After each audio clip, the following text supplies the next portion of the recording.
si je prends quelque chose de tout simple, 3 fois 5, c'est égal à 15. Et on a vu en sixième que ça, on peut l'écrire sous d'autres formes.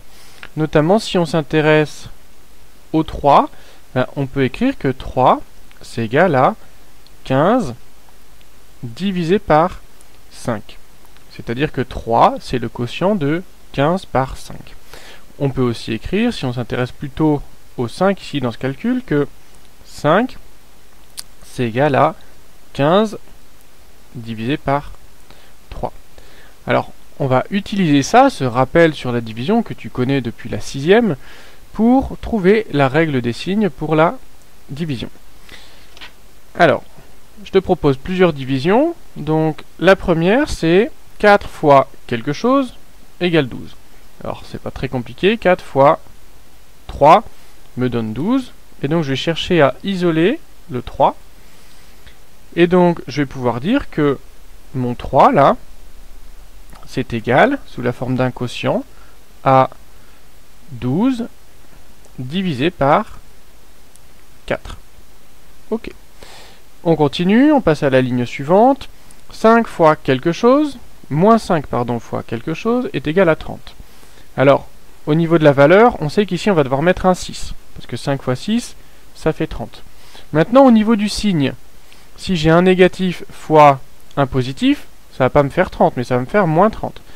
Donc mon nombre ici, ça doit être moins 6. Alors, je le mets entre parenthèses, parce que sinon j'ai deux signes qui se suivent, et ça, on veut pas. Donc, moins 5 fois moins 6, ça me fait bien 30. D'après la règle qu'on a vue sur la multiplication. Et donc, je peux écrire que ce moins 6, là, il est égal à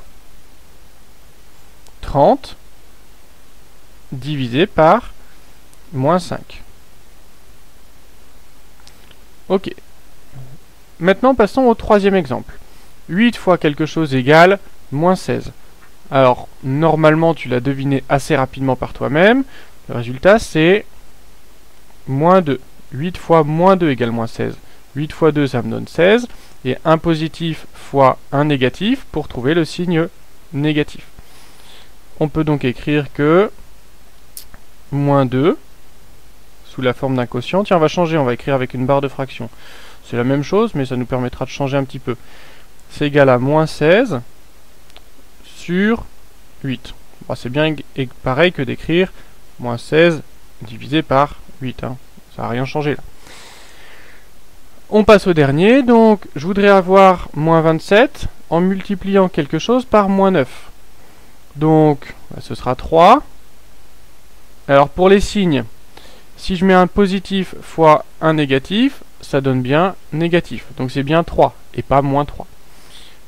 Donc, on a ici 3 égale, allez, on réécrit sous la forme de division, moins 27 divisé par, alors je mets des parenthèses ici, moins 9, pour ne pas avoir de problème de deux signes qui se suivent.